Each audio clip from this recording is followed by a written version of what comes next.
Magandang tanghali po sa inyong lahat. Ito po si Aling Marie ulit, ang inyong nanay, ate, tita, no? Ang kakampi nyo. Kahapon po ay naganap ang rally na ng Rosas. At yan po ay dyan po inendorso ni Madam Attorney Leni Robredo ang dalawang magiting nating mga senador, at ito po si Attorney Kiko Pangilinan and Senator Bam Aquino ang siya pong inendorso ni Attorney Leni Robredo. Alam ko po na sa ating pag-i-endorso ng mga kandidato, alam ko po na ang iba dito ay hindi na unawaan kung ano yung tinatawag na trapo. No po? Yung pong mga inendorso ni President Bongbong Marcos, alam po yan ni President Bongbong Marcos na yung mga inendorso niyang yun ay tunay na inaayawan na ng tao. No? Bagamat presidente po siya, kailangan niyang mag-endorso. At ang talagang i-endorso niya ay yung mga nandiyan pa rin sa kanyang kasamahan, no? Pero alam ni Bongbong Marcos o ni Presidente BBM na hindi na ginugusto ng taong bayan yung mga inendorso niyang yan, sapagkat yan ay mga trapo na. Alam niyo po ba ibig sabihin ng trapo? Sila po yung mga pamilya na tinubuan na sila ng lumot sa kauupo, pero walang nagawa sa gobyerno. Tingnan niyo pong mabuti mga maka-BBM. Yung pong nagsasabi na ang inendorso ni BBM ay iboboto nilang lahat straight dahil kay BBM. Eto po, hindi ko po kayo minamali dyan, ano? Unawain niyo pong mabuti muna ang aking sinasabi.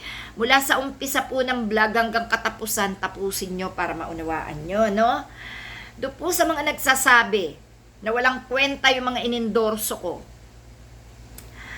pues, eto po ang masasabi ko sa inyo. Yung pong nakalarawan dyan sa aking vlog, sila po yung mga trapo na inendorso ni BBM. Alam po din ni Pres Bongbong Marcos na ayaw ng mga tao sa mga inendorso niyang yan. Sapagkat yan ay talagang sobra-sobra ng tagal na umuupo, pero walang nangyayari. Tingnan nyo, ito po ang presidente po ay hindi nagdidikta kung sino ang inyong iboboto. Hindi siya nagsalita na iboto, ipanalo. Hindi po. No? Si Pres Bongbong Marcos ay ibinibigay niya ang karapatan sa taong bayan kung sino ang gusto nilang iluklok na senador. Sapagkat alam ni Bongbong Marcos na ayaw na ng taong bayan sa mga ini-endorso niya. Kung kaya't hindi siya makikialam kung sino ang iboboto ng tao at kung sino ang mananalo. Kung sino ang mananalo, tatanggapin yan ng presidente. No? Ngayon, tinuturo ko lang po sa inyo, maging matalino lang kayo sa pagboto. Isipin nyo po yung mga kandidato na kayo ay mamahalin. Kayo ay tutulungan. Kayo ay sasagipin sa anumang mga problema ninyo. Ipaglalaban nila at ipatatatag nila ang mga karapat-dapat para sa ating lahat, no? Hindi nila kukupitin ang pera natin. Hindi tayo nanakawan. Hindi tayo ipapapatay. Hindi sila magsisinungaling, no? Yan po yung pinapaliwanag ko sa inyo, no? Marami pong bagong tatakbo ngayon. Baka po pwede yung tinatawag ni Bongbong Marcos na bagong Pilipinas. Baka pwede po na talagang baguhin na nga natin ang Pilipinas. Iupo na natin ang mga baguhang senador sapagkat yung mga dating senador, sawang-sawa na ultimo ang Bangko Sentral, sawang-sawa na sa kakukupit nila sa ating iniaambag, sawang-sawa na ang gobyerno sa pagnanakaw nila, sa panlalamang nila, sa mga korupsyon nila, sa mga kinukupit nila. Maawa naman kayo. Anong mapapala nyo dyan sa mga taong yan? Anong mapapala nyo kay Rebilla? Anong mapapala nyo kay Villar? Anong mapapala nyo kay Cayetano? Anong mapapala nyo dyan kay Tulfo? Maliban na lang kay Senador Tulfo, kung ano man ang pakay niya, no? Pero dito kay Erwin, na binabastos ang kababaihan, anong mapapala nyo sa mga Binay? Ang Makati lang ang pinaglilingkuran, no? Anong mapapala nyo kay Villar? Puro pagpapayaman. Kay Cayetano, pinangakuan kayo ng 10,000, nasaan? Ano pa ang mga ipinangako sa inyo? Ang mga Rebilla, lahat na. Tapos dadaanin lang kayo sa kaunting bigas, sa kaunting dilata. Samantalang kayo ang nagpapasweldo sa kanila, pero hindi kayo napaglingkuran ng tama. Ano na kayo? Huwag naman kayo masyadong magpakamangmang. Maraming bagong senador. Andyan yung tatakbong senador para sa kalikasan. Andyan yung tatakbong senador para sa mga magsasaka. Andyan yung tatakbong senador para sa mga estudyante. Andyan yung senador para sa agrikultura. Nandyan yung senador para sa ating mandaragat. Andyan yung senador na ipaglalaban ang ating karapatan. Andyan yung senador na kinakailangan natin na magturo sa atin ng mabuti. Aba, ay kung sasabihin nyo sa akin na yung inendorso ni Marcos ay inyong straight vote, ay ano ng kamangmangan po ang inyong naiisip? Hindi nyo naiisip ang kapakanan ng inyong kaapu-apuhan na magdadala ng kahirapang idudulot nila? Wow naman kayo. Sa congressman, ang kailangan natin, mga abogado. Sila yung mambabatas. Sila yung makikipaglaban para sa ating karapatan at sa ating human rights. Naku po, Susumar Joseph. Andyan si Atty. Chel Jokno, Atty. Colmenares, Atty. Leila de Lima. No? Andyan si Atty. Luque Espiritu bilang sa Senado. Andyan si Calyodi bilang Senado at para sa mga manggagawang Pilipino, no? Para sa mga kontraktualismo at andyan si Senator Bam para sa mga kabataan, estudyante at sa edukasyon. Nandiyan si Senador Kiko Pangilinan para sa agrikultura, sa mga pananim, sa mga gulay, lahat, no? Masipag, hindi magnanakaw, no? Tutulungan kayo sa mga problema nyo. Kayo ba'y tinulungan ni na Rebilla? Kayo ba'y tinulungan ni na Estrada? Kayo ba'y tinulungan ng mga Villar?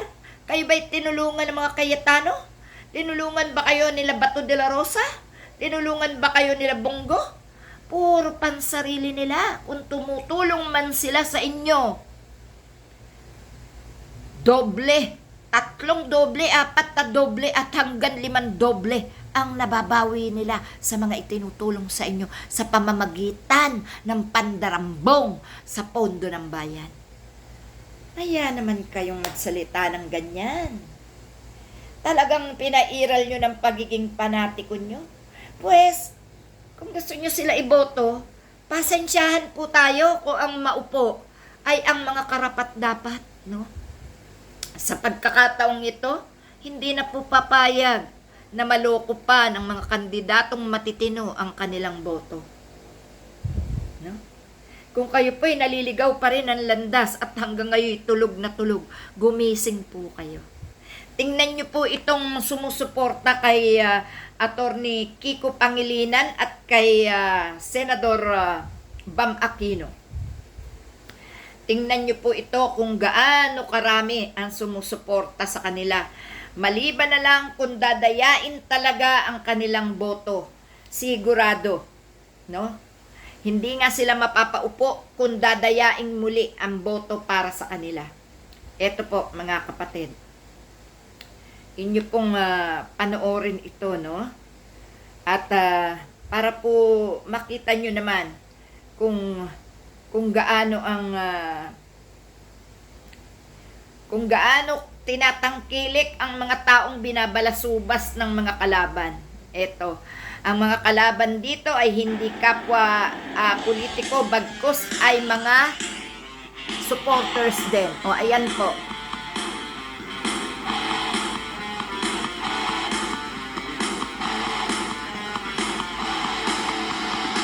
Tumitindig ako sa harap ninyo ngayong gabi, hindi bilang kandidato, kundi bilang kapwa nyo Pilipino.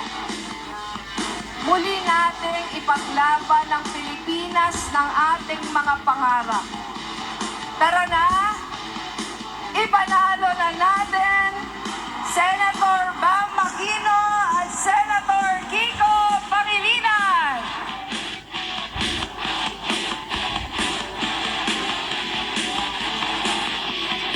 Hindi pa tapos ang ating krusada.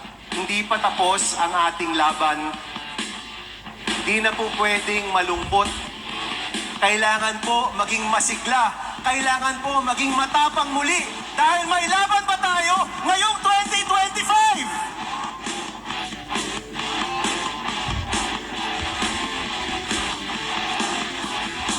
Mula po nung unang tumakbo siya 25 years ago hanggang ngayon, hindi pa ho nagbabago ang linis at buti ng kanyang puso at pagkatao. Kaya pinagmamalaki ko pong asawa ko siya. Sana po bigyan niyo ng pagkakataon na makapaglingkod uli si Kiko bilang inyong senador na mapagmahal, masipag. Wala pong ginawa yan kundi magbigay.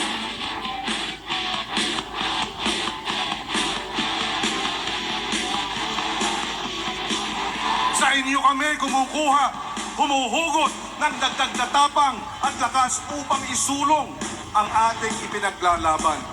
Kayo, ang aming volunteer, ang taong bayan na tumitindig, ang tunay na makapangyarihan sa lahat. Kayo ang puso, ang kaluluwa, ang diwa ng ating kinakampanya. Electoral revolt that is peaceful ang isusulong natin mula ngayon hanggang sa Mayo 12 sa araw ng halalan. At hari nawa, sama-sama tayong magtatagumpay! Amen. Sa darating na Mayo 12, samahan ninyo ako at si Bam Aquino at ipanalo na natin ang sambayanang Pilipino! God bless. Ayan. Yun po yung ibig ko sabihin, no? Si Senador Bam at si Attorney Kiko Pangilinan, masasabi nyo ba na sila'y namimili ng boto? Masasabi nyo ba na sila'y nagnakaw para magamit sa kanilang kandidaturang ito? Hindi sila nakaupo. Wala sila sa gobyerno. Ngayon pa lang ulit.